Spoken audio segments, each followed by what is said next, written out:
Buenas tardes, profesor y compañeros. Quien les habla es Sebastián Adriansen Saavedra, eh, integrante del grupo de la semana 9. Quienes lo conforman son Gutiérrez Peña César Alexis, García Valdivieso Aldo Iván, Jiménez García Claudia Lisset, Rivera Rondoy Kimberly Anabel y Valdivieso Chávez Victoria Elizabeth. Bien, tenemos el índice que ocupará introducción, objetivo, el Imperio Bizantino, Teotocos, Toulibos, Germini, Després, interrogantes, conclusión y bibliografía. Para hacer esta exposición me he basado en el libro Una historia universal de la arquitectura, ¿no? con su respectiva referencia. El tema que abordaré es la arquitectura medieval. El objetivo es, como su mismo nombre dice, el autor pretende que el lector pueda, en todo sentido de la palabra, entender la arquitectura más allá que solo contemplarla. Para ello nos explica los elementos que componen la construcción y el trasfondo histórico que viene en esta. Bien, empezando con el Imperio Bizantino, a pesar de que algunos éxitos contra los árabes en el sur y contra los búlgaros en el norte, el Imperio Bizantino empezó un periodo de decadencia que se inició a finales del siglo IV. El desgobierno y la controversia iconoclasta sobre si debían o no usarse imágenes en los servicios religiosos contribuyeron a debilitar al imperio. Con la alianza entre el papado y el reino de los francos, la iglesia bizantina se estaba aislando cada vez más de Europa. Con todo, una vez finalizado el periodo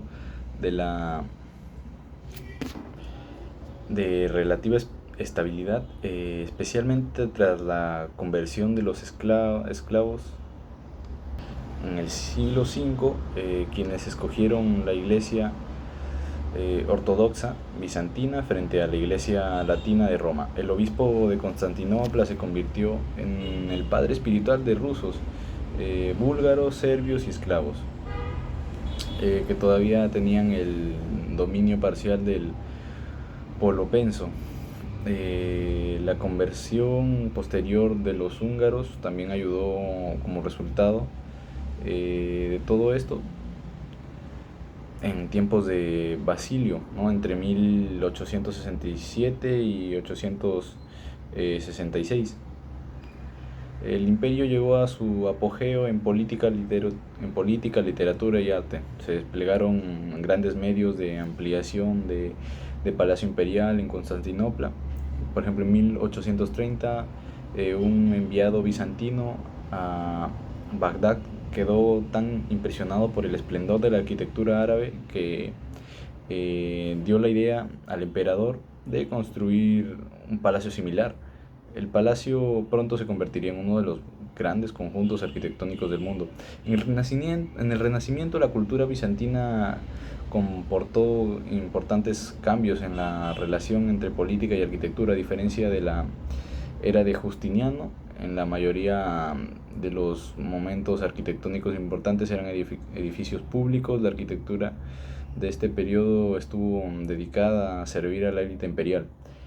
En consecuencia, escasearon los proyectos arquitectónicos, los más importantes. Los templos de este periodo, que generalmente formaban parte de complejos monásticos más grandes, fueron considerablemente diferentes a sus equivalentes occidentales, en que no estaban firmemente vinculados entre sí, sí que no, o en su lugar se trataba de unidades relativamente autónomas, promovidas privadamente y que realizaban importantes servicios en la localidad, como dirigir orfanatos, hospitales.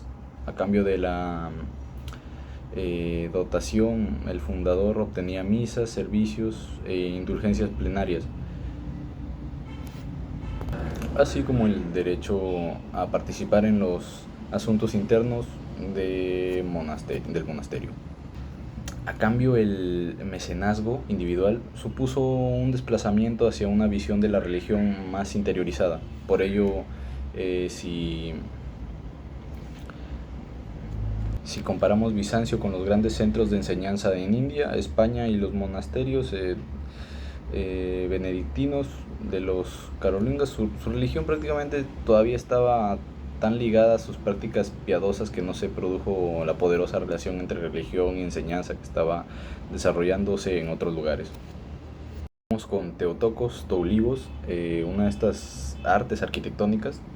Hacia el año 800 la iglesia bizantina había empezado a adoptar su forma característica, una cúpula apoyada sobre 4 columnas dispuestas en las esquinas de un cuadrado, ¿no? Los interiores estaban decorados con mosaicos suntuosos, pero como sufrieron saqueos de diversas procedencias, ¿no? En plan venecianos, mongoles o turcos, en la actualidad nos ha llegado pocas muestras para poder estudiarlos. Un ejemplo temprano de la iglesia de la cúpula o de la planta de cruz griega en los Koimisis en Nicea, que data del siglo VIII. 4 pilares robustos marcan las esquinas y unas bóvedas de artistas cubren las cirugías de idéntica luz, una vez que el área oriental estaba abierta a presbiterio, que estaba flanqueado por sendas cámaras laterales con absidios que son poligonales en el exterior. Este núcleo en forma de cruz griega, cubierta con una cúpula, está rodeado al norte y al sur por aves y galerías cubiertas con bóvedas de cañón. Al oeste, como podemos ver, ahí está en la imagen, al oeste hay un essonorátex coronado por una galería. Las fachadas típicas de la arquitectura posterior al periodo Justino se leen como un volumen gradual rematado por una cúpula, pero las partes están estrechamente fusionadas entre sí. Una versión más desarrollada de la planta de cruz griega utilizó el emperador Juan II, perdón, con Meno en la iglesia de Cristo Pontocrador. La iglesia de Teotocos Toulibos en Estambul, hoy llamada Iglesia Norte, fue erigida en el año 907 por Constantino Lips, un alto funcionario de los emperadores de León VI y Constantino VII. Pogirogenta, ¿no? En similares a Coimisis, y su estilo de transición entre Justino y Bizantino, que es básicamente impondría en los siglos venideros. Según el modelo de la cúpula sobre 4 columnas, la iglesia estaba asociada a un convento y a hospicios para viajeros.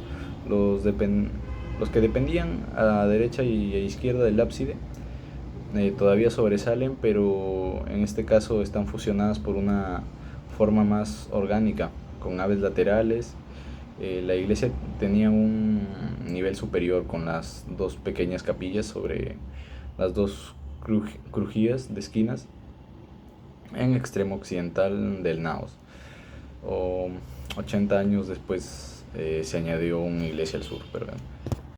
Está Géminis Desprez, una influencia importante sobre la arquitectura europea occidental procedente de América debido a los ataques continuos de los hunos, heftalines, házaros, árabes, bizantinos y más tarde mongoles también. Los arquitectos y artesanos armenios a menudo decidieron ejercer sus oficios en otros lugares, en el Cairo, por ejemplo. Cabe atribuir el proyecto de las murallas y las puertas de la ciudad a albañiles armenios. En 806 y 811 el arquitecto armenio Otón Mastasi construyó la iglesia ya antes mencionada Géminis Desprez en Francia, una de las pequeñas iglesias más elegantes de Europa de la época.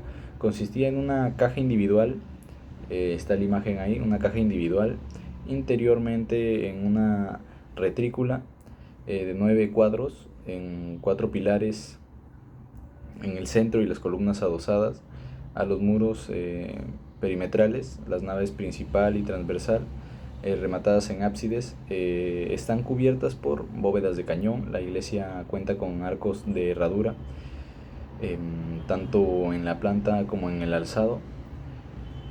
La entrada se efectúa por el ábside oeste y no resulta difícil apreciar similitudes entre esta iglesia y la de Santadeo, cerca de la ciudad de Tadios, en Serbia, que que todavía sigue atrayendo a miles de peregrinos armenios de todas partes del mundo durante las fiestas de su patrón, que duran 3 días. Aunque a causa de los terremotos algunas partes del edificio original se derrumbaron y fueron reconstruidas, ambas iglesias son ejemplos excelentes de una integración magistral de volumen y espacio. La iglesia de Santa Cruz, consagrada en el 921, originalmente libre de trabas por los edificios vecinos, destacaba su simetría y su equilibrio, a diferencia de las iglesias bizantinas, que solían ser de naturaleza mixta. Las iglesias armenias aspiraban a mantener un estrecho vínculo entre interior y exterior. Ello quiere decir que las dos dependencias, en lugar de ser espacios separados a derecha e izquierda del altar, estaban encajadas en la mesa del muro. No obstante, el interior no era nunca un mero reflejo de la forma exterior. Es como si el interior y exterior estuvieran apretados uno contra otro. Las partes de la iglesia están compuestas con formas de metales simples, cubos, cilindros y conos piramidales. La cúpula es cónica del exterior, pero simétrica desde el interior. Los muros son una mezcla de aguijarros y mortero parecida al hormigón. Están revestidos de similares de arenisca rosada, perfectamente encajados, la planta y los 4 ábsides. Es el que se llama tetracoch, a pesar de las exedras este-oeste son más profundas que el norte y el sur. En el exterior está decorado con bajorrieles con motivos bíblicos. La iluminación del interior es directa y las ventanas son pequeñas. La fuente principal de luz natural proviene del tambor, sobre el que se dirigía la cúpula flotante, como si descansara sobre un anillo de luz. Los amplios ábsides laterales expanden el espacio hacia el interior a nivel de la planta baja, con pequeñas concavidades en las esquinas entre los machones, aportando iluminación adicional. Todo el interior estaba pintado originalmente con escenas religiosas. Ahora, en la parte de las interrogantes, tenemos 3. ¿Qué edificaciones fueron más imponentes en la Edad Media? ¿Cuál es la estructura social de la Edad Media y cómo se ilumina en la Edad Media? Ya para terminar, en la conclusión, a lo largo de este trabajo pudieron apreciarse distintos tipos de arte arquitectónico, en los cuales se observaron cambios ocasionados durante la Edad Media. Estas variaciones suceden porque a lo largo de la historia de la humanidad los hombres imponían sus propias formas de pensamiento y identificación. Cada una de las artes arquitectónicas mencionadas, que fueron 2, tienen un significado para cada cultura. En esta época medieval era muy común la expansión de diferentes pueblos en busca de mayores territorios. Una vez asentadas las tierras, cada pueblo imponía su cultura, pensamientos y estilos de vida. Se vieron reflejadas durante muchos años estas características.